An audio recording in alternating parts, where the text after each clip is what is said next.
Halo pemirsa, berjumpa lagi dengan kami di One News International TV One News Corp. Rusia baru saja melakukan uji coba senjata baru mereka, rudal jelajah bertenaga nuklir Burevestnik. Usai berhasil diuji coba, Presiden Vladimir Putin memerintahkan penempatan rudal itu ke dalam sistem pertahanan negara. Rudal ini diklaim memiliki jangkauan hampir tak terbatas dan mampu menembus sistem pertahanan udara manapun di dunia. Informasi lainnya pemirsa, Presiden Prabowo Subianto menyatakan kesiapannya mengirim pasukan Indonesia ke jalur Gaza sebagai bagian dari upaya mendukung rencana perdamaian yang diinisiasi Presiden Amerika Serikat Donald Trump. Selengkapnya hanya di One News International TV One News Corp.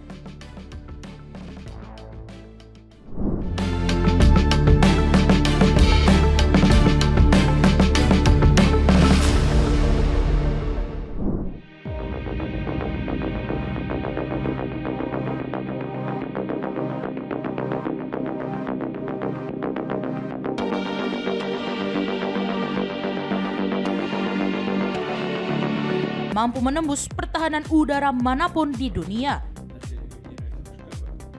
Rusia kembali mencuri perhatian dunia usai Presiden Vladimir Putin mengumumkan keberhasilan uji coba rudal jelajah Burevestnik yang ditenagai reaktor nuklir mini dan mampu membawa hulu ledak nuklir.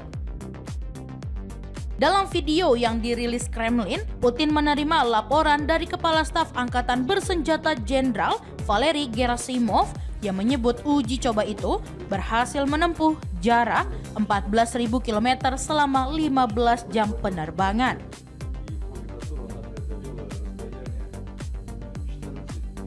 Dalam rapat tersebut, Putin menegaskan pentingnya mulai menyiapkan infrastruktur yang dibutuhkan untuk penyebaran rudal itu ke unit militer Rusia. Ia menilai sistem Burevestnik memiliki kemampuan manuver yang sangat sulit diprediksi dan kebal terhadap pertahanan udara modern maupun masa depan. Rudal yang dijuluki Skyfall oleh NATO itu menggunakan sistem propulsi bertenaga nuklir, memungkinkan terbang sangat lama tanpa bahan bakar konvensional. Dengan kemampuan tersebut, Burevestnik diklaim bisa mengitari bumi dan menyerang dari arah manapun tanpa terdeteksi radar musuh. Meski disebut sebagai terobosan besar, sejumlah pakar barat meragukan keamanannya. Mereka menilai penggunaan tenaga nuklir dalam rudal berisiko tinggi terhadap keselamatan dan lingkungan. Mengingat insiden pada tahun 2019 ketika rudal serupa meledak di Laut Putih hingga menewaskan 7 ilmuwan Rusia dan menyebabkan lonjakan radiasi. Kendati banyak kritik, Kremlin tetap memandang proyek Burevestnik sebagai simbol kemajuan teknologi dan kekuatan strategis Rusia di tengah tekanan sanksi Barat. Uji coba ini juga mempertegas pesan politik Moskow bahwa Rusia masih memiliki kemampuan untuk menantang dominasi militer Amerika Serikat dan membangkitkan kembali atmosfer perlombaan senjata global. Dengan keberhasilan terbaru ini, Rusia menegaskan posisinya sebagai kekuatan militer yang terus berinovasi. Dunia kini menatap waspada terhadap Burevestnik, rudal bayangan yang dapat terbang tanpa henti, membawa ancaman yang melampaui batas jarak, waktu, dan radar.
Tim pencarian menggunakan alat berat di Khan Younis, Gaza pada Selasa 28 Oktober untuk menemukan sisa jenazah yang diduga merupakan sandera Israel yang tewas setelah penculikan oleh Hamas pada 7 Oktober 2023. Sehari sebelumnya, Israel menyampaikan bahwa Palang Merah telah menyerahkan jenazah seorang sandera kepada militer mereka.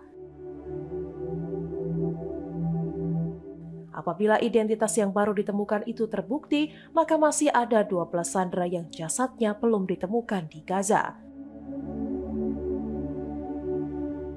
Hamas menilai sulitnya menemukan jenazah terkait kondisi wilayah yang hancur akibat pertempuran yang terus berlangsung.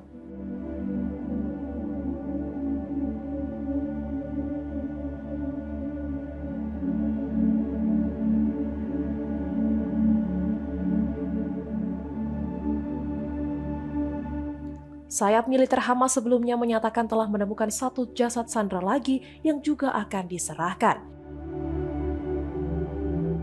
Proses pemulihan dan pengembalian jenazah sandera ini menjadi salah satu hambatan dalam rencana Presiden Amerika Serikat Donald Trump mengenai Gaza.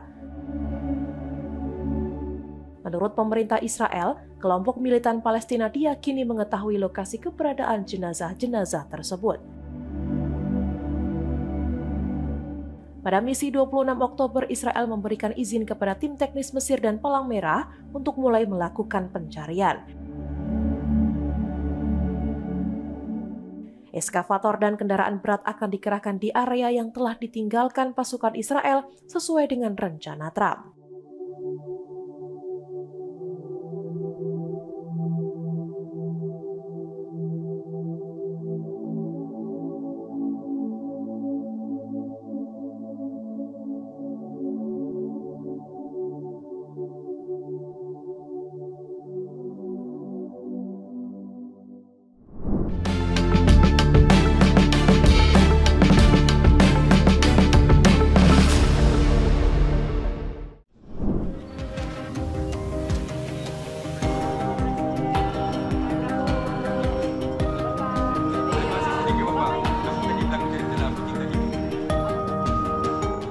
Presiden Prabowo Subianto mengatakan siap untuk menempatkan pasukan perdamaian di Gaza, Palestina.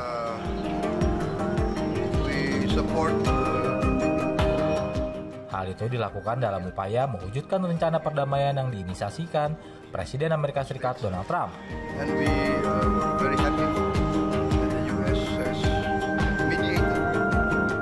Kesiapan Indonesia itu disampaikan Prabowo di KTT ASEAN, Amerika Serikat di Kuala Lumpur, Malaysia yang turut dihadiri Trump pada 26 Oktober 2025. Namun, rencana itu sampai saat ini belum menemui titik terang.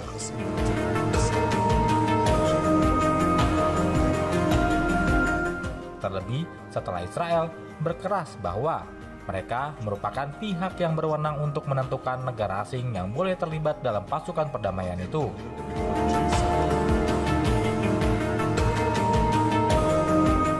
Terbaru, Israel telah menolak niatan Turki untuk ikut serta dalam pasukan perdamaian di Gaza.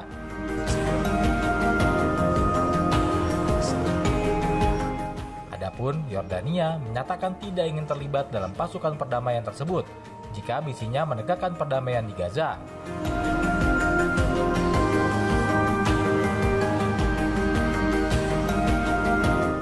Penempatan prajurit yang dinamakan Pasukan Stabilisasi Internasional atau ISF tersebut merupakan satu dari 20 butir rencana perdamaian yang diinisiasi Trump.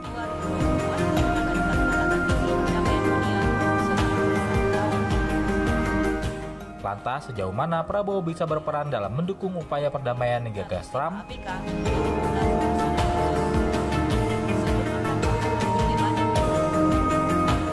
Dalam pernyataan di sela-sela KTT ASEAN Amerika Serikat di Malaysia Minggu 26 Oktober, Prabowo mengatakan pemerintahnya siap.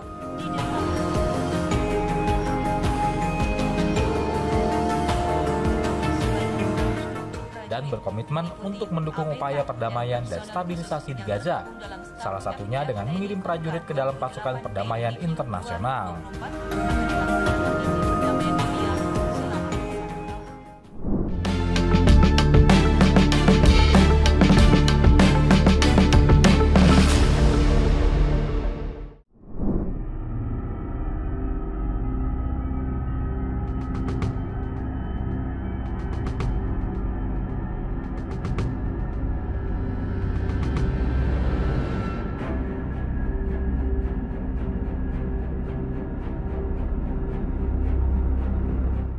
Sekretaris Jenderal Liga Arab Ahmed Aboulgate menuding adanya kesepakatan rahasia antara Amerika Serikat dan Israel terkait kepemilikan senjata nuklir.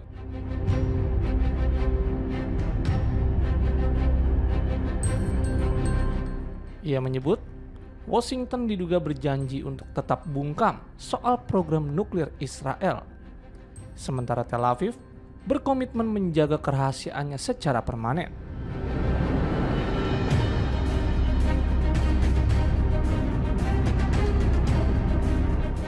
Pernyataan tersebut disampaikan Gate dalam wawancara dengan salah satu saluran televisi Mesir pada Senin 26 Oktober 2025.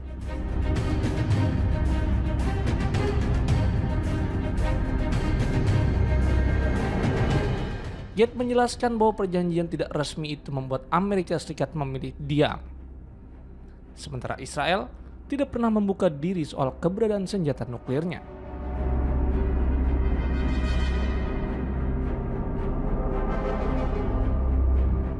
Selain itu, ia juga menduga Washington telah menipu negara-negara Arab dengan menjanjikan tekanan terhadap Israel agar menandatangani perjanjian non-proliferasi nuklir atau NPT. Namun, tekanan tersebut tidak pernah terrealisasi dan Mesir akhirnya menolak meratifikasi perjanjian itu.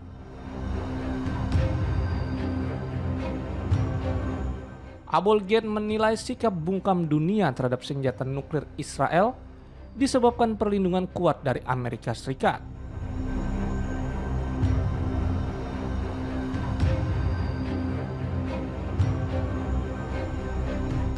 Ia menggambarkan Israel berada di bawah naungan kutub militer politik dominan yang dikuasai Amerika Serikat sejak runtuhnya Uni Soviet pada 1990.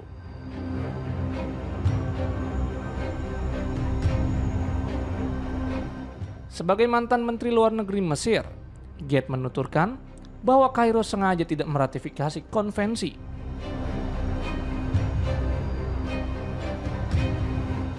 Tentang senjata kimia dan biologi karena menilai pencegahan nuklir membawa kerugian lebih besar daripada manfaatnya.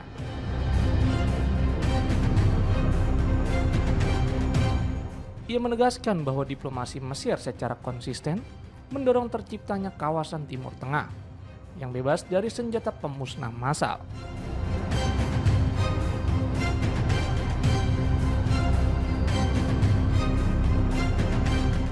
Menurutnya, pengawasan internasional terhadap fasilitas nuklir Israel menjadi langkah yang tak terelakkan.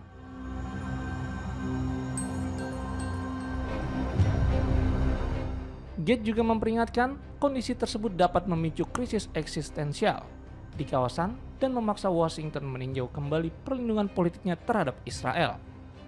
Ia menambahkan, bahkan pada perang tahun 1973, Israel tidak pernah menggunakan senjata nuklirnya.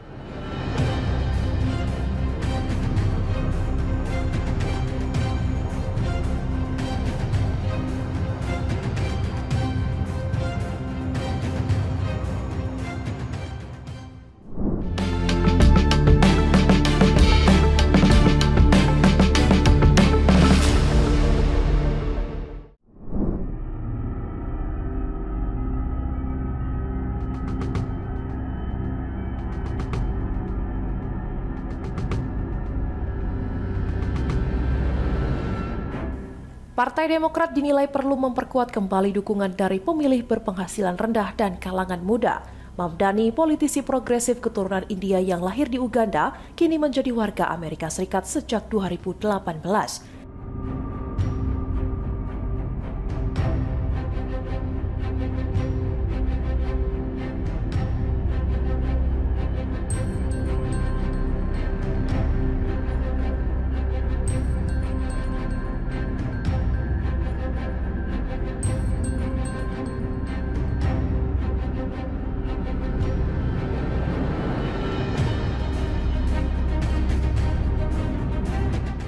Ia mengusung agenda menekan biaya hidup di kota besar melalui pembekuan kenaikan sewa, layanan bus gratis, dan penitipan anak tanpa biaya.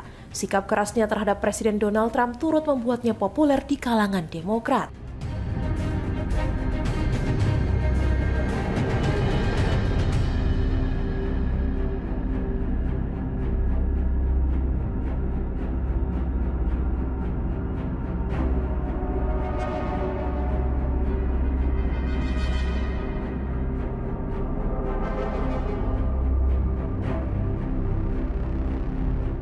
Popularitas Mamdani dipandang mencerminkan kebangkitan semangat kiri menjelang Pilpres Amerika Serikat. Namun, para pakar menilai pendekatannya mungkin sulit diterapkan di negara bagian yang lebih konservatif. Latar belakang dan pandangannya yang progresif bisa menjadi tantangan di luar kota besar seperti New York.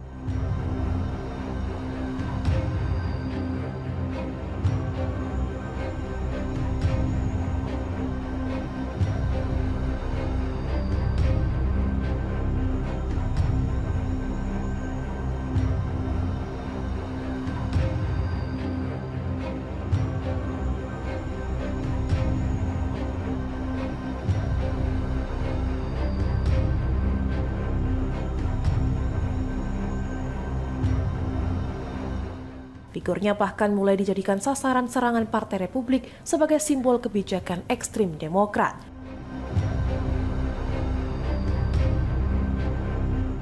Meski dukungan dari tokoh moderat belum mengalir, kemunculan Mamdani dianggap menunjukkan keresahan masyarakat terhadap tingginya biaya hidup di Amerika Serikat.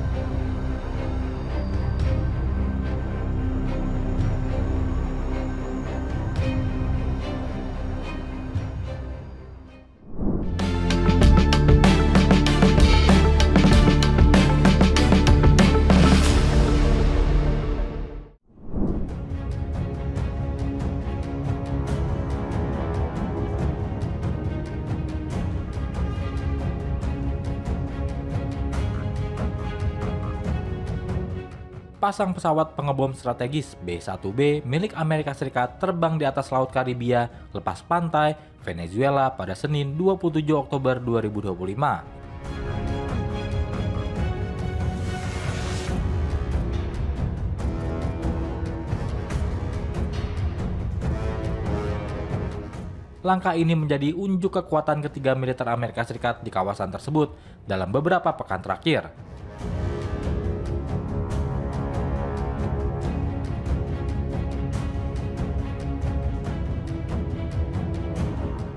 Data pelacakan dari situs Flight Radar 24 menunjukkan dua pesawat pengebom supersonik jarak jauh itu lepas landas dari pangkalan di North Dakota, Amerika Serikat bagian utara.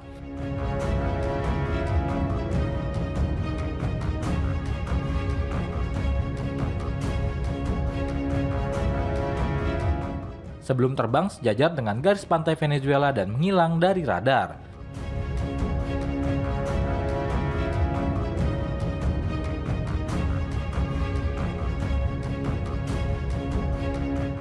Penerbangan ini berlangsung di tengah operasi militer besar-besaran yang digelar Washington dengan alasan memberantas jaringan pengedar narkoba di kawasan Karibia.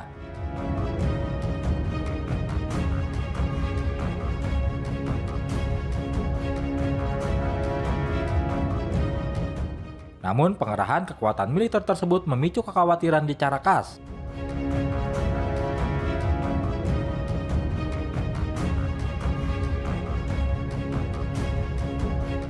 Bahwa Amerika Serikat memiliki agenda politik untuk menggulingkan pemerintah Presiden Nicolas Maduro.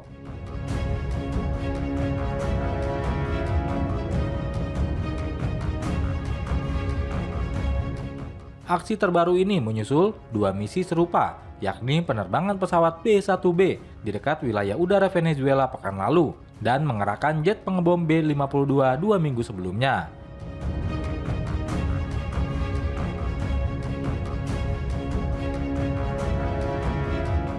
Selain mengerahkan pesawat pengebom, Washington juga mengirim gugus tugas kapal induk USS Gerald R. Ford ke kawasan Amerika Latin.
Pemerintah Yerusalem memperingatkan adanya risiko serius terhadap stabilitas Masjid Al-Aqsa yang diakibatkan aktivitas penggalian yang dilakukan oleh otoritas Israel di sekitar kawasan kota tua Yerusalem.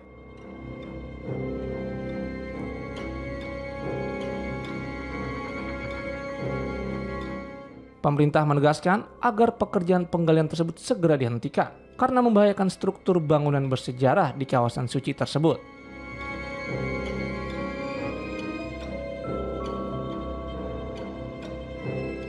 Penasihat Kegubernuran Yerusalem, Maruf Al-Rifai, dalam keterangannya kepada kantor berita Wafa, ia menilai penggalian lama maupun baru yang dilakukan Israel di bawah kompleks Al-Aqsa berpotensi merusak fondasi masjid.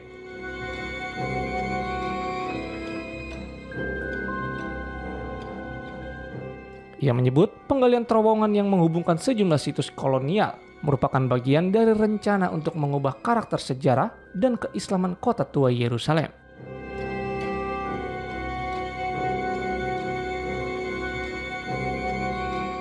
Menurut laporan media internasional, Al-Rifai menjelaskan bahwa jaringan terowongan tersebut diklaim oleh otoritas Israel sebagai bagian dari kawasan yang disebut Kota Daud.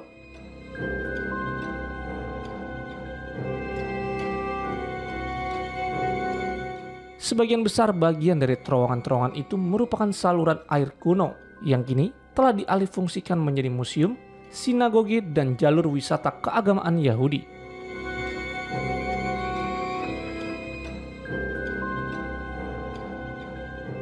Salah satu di antaranya dikenal sebagai Pasar Jabana, dilaporkan mengancam infrastruktur di bawah Masjid Al-Aqsa karena lokasinya yang sangat dekat dengan fondasi utama bangunan suci itu.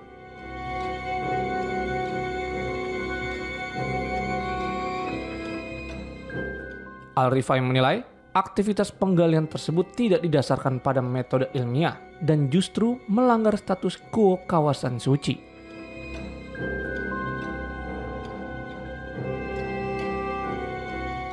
Ia menekankan bahwa kegiatan itu bermotif politik dan menjadi bagian dari proyek jangka panjang untuk memperkuat kendali Israel atas situs-situs bersejarah dan keagamaan di Yerusalem.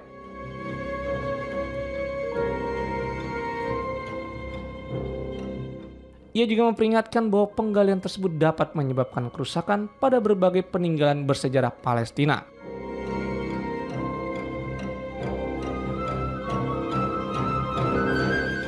Termasuk rumah-rumah kuno dan sekolah-sekolah tua, serta berpotensi mengancam kestabilan struktur Masjid Al-Aqsa dan identitas Palestina di kota suci Yerusalem.